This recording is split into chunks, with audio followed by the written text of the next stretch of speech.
அன்பான பல்லாவரம் சட்டமன்ற தொகுதி வாக்காளர் பெருமக்கள் அனைவருக்கும் வணக்கம்.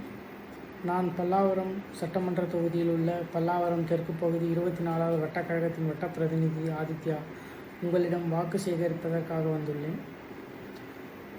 இம்முறை ஏன் திமுகவிற்கு வாக்கு செலுத்த வேண்டும் என்ற சில காரணங்களை உங்களிடம் கூறி மதசார்பற்ற முற்போக்கு கூட்டணியின் வெற்றி வேட்பாளர் அண்ணன் அனகை முருகேசன் அவர்களுக்காக முரசு சின்னத்தில் வாக்கு கேட்டு உங்களிடம் வந்துள்ளேன்.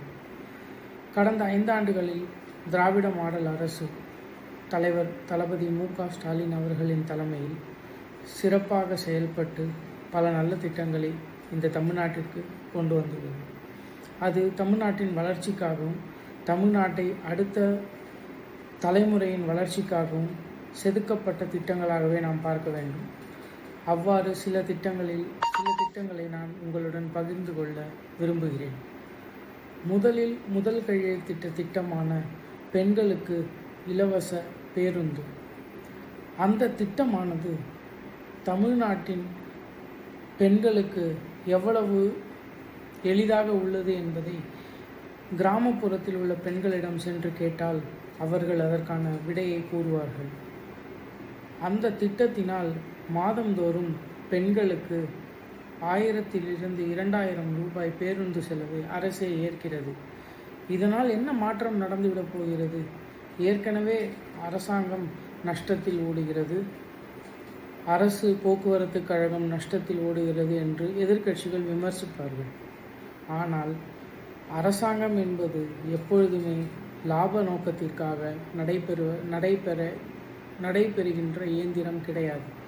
அரசாங்கம் என்பது எப்போதுமே மக்களுக்காக சேவை செய்யும் ஒரு இயந்திரமாகவே இருக்க வேண்டும்.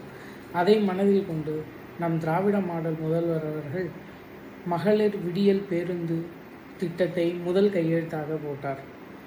அதனால் பயன்பெற்ற மகளிர்கள் அனைவருமே 1000 ரூபாய் மாதம் சேமித்தனர். அந்த சேமிப்பு அவர்களின் குடும்பத்தில் ஒரு மிகப்பெரிய சேமிப்பாக மாறி தங்களின் பிள்ளைகளுக்கு தேவையான பள்ளி செல்லும் பிள்ளைகளுக்கு தேவையான உபகரணங்களை வாங்கி தருவதற்காக உந்து சக்தியாக அந்த திட்டம் இருந்தது. இதை கொண்டு வந்த நம் முதல்வருக்கு மிக்க நன்றியாக இருக்க வேண்டும். எனவே அனைவரும் மறக்காமல் திராவிட முன்னேற்ற கழக தலைமையிலான மதசார்பற்ற முற்போக்கு கூட்டணி வேட்பாளர்கள் அனைவருக்கும் வாக்களித்து பெருவாரியான வாக்கு வித்தியாசத்தில் வெற்றி பெற செய்தால் இந்த விடியல் பேருந்து என்பது இன்னும் சிறப்பாக அமல்படுத்தப்பட்டு அனைவருக்கும் இந்த விடியல் பேருந்து உதவியாக இருக்கும் என்பதை இந்த நேரத்திலே நான் தெரிவித்துக் கொண்டு அனகை முருகேசன் அவர்களுக்கு முரசு சின்னத்தில் வாக்களிப்பீர் என உங்களிடம் வாக்கு கேட்டு வந்திருக்கிறேன்.